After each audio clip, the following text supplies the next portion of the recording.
Good afternoon. Welcome to Recovering Perfectionist Mama, Grace in Progress. My name is Buffy. If this is your first time joining us, welcome. Happy to have you. If you are a returning viewer, also welcome. Happy to have you. We are building a community here of women and people who are recovering perfectionists or are wanting to talk about women's lifestyle topics. I'm a women's lifestyle creator on TikTok, Instagram, and YouTube, covering topics that concern you, women. Men are welcome as well.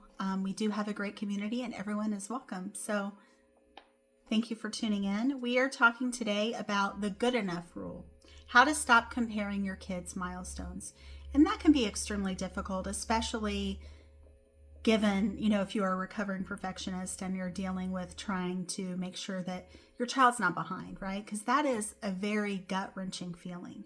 Whether it's on weight charts, everyone's like, oh, my kid's like, in the 90th percentile. What's your kid? Oh, your kid's like 10% or 15 or 20% or whatever it is, And there's almost like this whole thing with moms sometimes where we just want, it's not that we're trying to compete necessarily. It's just that we don't want our kids to be behind. And there is that pressure to do the best that we can do for our kids with what we have. And we want them to have a good, strong start, right? It's not because we're like, oh, I'm going to take that mother down. That's not what it's about, right? It's not competition. It's just, I want my child to be healthy. I want everyone's child to be healthy. I think there's enough love and joy to go around. So, I'm definitely not the competitive type in that area. But at some point, motherhood seems to quietly turn into a scoreboard. Words spoken early, right? I once went to a lab sit at my local library with my children. And I can be the type of person who kind of makes light of situations, like in a joking way, just to kind of deal with it at times. And there were these women who literally were like going back and forth about their child's first word. And the one says to the other one, well, my child actually said mama at 6 months old. To which another mom said, well, you know what? My child actually said mama at 4 months old. And another mother chimed in and said, well, actually, you might not believe this, but my child actually said mama at 2 months old. To which point I said, well, when my son was born, he actually shook the doctor's hand and said, thank you in Spanish. And I smiled because I just kind of, the whole comparison game is so like, come on, guys, let's not do this. At which point the one lady kind of scoffed at me and I was like, I was joking, right? Like, why are we like comparing our children's like milestones, 6 months, 4 months, 2 months. Oh, well, my son, once he, was born, he was able to, clearly they all knew that I was like making light of the situation, not in a mean or nasty way. I'm like, guys, why are we comparing ourselves to each other? That is such a waste of time, right? Skills mastered on time. Milestones checked or missed. And ultimately, you think about it, you learn like with your first child, like the milestones are set in concrete. And I'm sure many of you remember that. It's like, oh my goodness, like my child is like 1 month past the milestone or 2 months past the milestone. Like, what am I going to do? What am I going to do? And then you realize that it's a range, right? Some are going to be early, some are going to be right on time, and some are going to be late, and that's okay. Because each child progresses as they're meant to on their own timeline, just like us, right? Some of us peak early, some of us peak late, some of us peak in between. Right? Doesn't make us greater, doesn't make us less than. We're right on time where we're supposed to be. And without meaning to, many of us start measuring our worth through our children's progress. Not because we're shallow, but because we care. And there's a lot riding on our children, right? We want them to have what they need to have to be able to grow and to thrive, right? Not because we're selfish, not because we're wanting to be the star of the show, but because we care about our children and we care about our children deeply. How comparison sneaks in. Comparison rarely starts with judgment. It starts with fear. Fear that delay means damage. Fear that difference means deficiency. Fear that we've missed something essential or that we could have done more. I think that's a lot of it. It's like, what could we have done better? What did I miss? What should I have been doing that I haven't been doing? Am I failing? I think that's ultimately the question. Like, am I failing? Right? And good enough?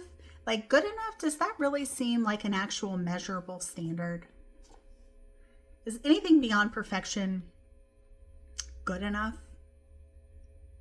I know some of you still question that. I know sometimes I do as well. Also, I'm probably going to be premiering a topic here very soon about the issue of perfectionism and how it is a coping mechanism. So stay tuned for that. That one's coming up. And also, if there are things that you're looking for as far as like digital resources or something on a certain topic, feel free to ask me, because I'm going to start doing some of that stuff here very shortly. Maybe even like affirmations and things like that. I have a planner in the works as well, if you guys are all interested in that potentially, just to kind of, it's called the Leveling Up Planner. And so fear that we've missed something in our hustle and bustle lives, and that could potentially impact or impair our child. And that's scary. And then you think about social media intensifying this by turning averages into expectations and highlights into standards. But development was never meant to be competitive, right? We're all different. We're all different people. We all come from different backgrounds, and that's okay. There's beauty in the difference. There's beauty in that. We don't have to compare ourselves to anyone. We're all running our own race. We're all our own people, right? I'm not competing with anyone. I want everyone to have a happy, healthy life. And that's truly how I feel. I think that there is enough love and joy and compassion to go around for everyone. Now, is everyone nice? No, I'm not saying that. But I'm saying that, we can be the change that we want to see. And so perfectionism's quiet attachment to parenting. For recovering perfectionists, children can become mirrors. If they're thriving, we feel confident. If they're struggling, we feel exposed. But children are not reflections of our performance. They are separate people with separate timelines, separate nervous systems, and separate paths from ours. When we confuse guidance with control, pressure follows, a self-imposed pressure. I would almost bet, and I could be wrong about this, but I would almost bet that every single mother has felt this. Every single mother has wondered, am I behind? Am I not pulling my weight when it comes to my children? Am I doing something that is harming them in some way, even though I'm not meaning to harm them, right? Is there something that I could be better at that I'm not doing that I should be doing, right? What am I missing? Am I missing something? And I will say that probably a lot of mothers experience that. And they feel like other mothers are giving them that silent look of, she's not doing what she's supposed to be doing. But I promise you, from my perspective, and I don't know about other mothers, I can't speak for everyone else, but I am worried about what I am doing for my children. I am not going to be the mother that's like, oh, well, you're doing X, Y, Z. And you know what? The Academy of Pediatrics says that you shouldn't be doing that. That will not be me. I'm not the judgmental mother. I'm the live and let live mother, right? Your child, your choice. So, good enough parenting isn't resignation. It's regulation. It's letting some of the pressure off of yourself so you can breathe. You had your children for a reason, to enjoy them, to love them, to build a life with them that is fun and joyful and happy, and teaching them fun things. That's the joy of children. It's the beauty of children, right? All different, a lot of fun, a lot of responsibility, but a lot of fun. Teaching them things sharing things with them about their families. It means focusing on effort, not outcome. Because is outcome always going to be perfect? No. Noticing progress without ranking, right? Because they're going to get there. They're going to get there. Supporting growth without panic. Enjoy, right? Have fun. That's what this journey is all about, having fun and enjoying your life. The life that you're building, the life that you deserve. Because you're worthy, you're valuable, and you're most likely a good mother to your children. Even though your brain might play games with you and tell you lies, you know better. Your children know better. There's no one they would rather have for their mother than you. Milestones are statistical averages, not deadlines. They describe populations, not destinies. Practical boundaries that protect peace. A few small shifts can interrupt the comparison spiral.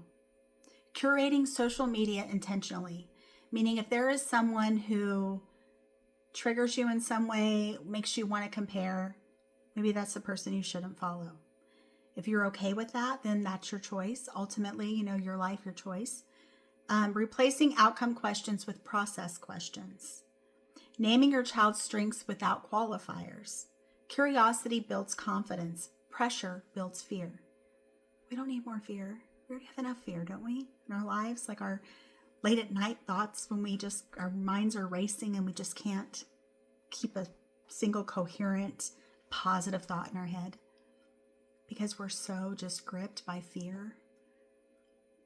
Not a fun place to be. And I know a lot of you have experienced that and dealt with that. And hopefully this kind of gives you a little bit of... So in closing, let me reassure you. Your child doesn't need to be perfect. What is perfect anyway, right? As a recovering perfectionist myself, where has perfection got me? I'll never arrive at perfect. I know that for sure. They need you to be present, regulated, and responsive. And the fact that you're even concerned in the first place, or just, wondering what more you could do, shows that you're worthy, shows that you're a good parent, that you love your child and you want the best for them. And that's an amazing parent to be. That's a present parent. That's an active parent. That's a conscientious parent. A parent that anyone would be lucky to have. Good parenting, good enough parenting isn't settling. It's still being a good parent. It's choosing relationship over performance and trust over fear. You got this, Mama. You got this.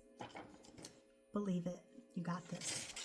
Thank you for tuning in to Recovering Perfectionist Mama. Grace and progress. Thank you so much, and I hope you have a great rest of your day. Hopefully you'll tune back in again soon. Thanks so much. Bye-bye.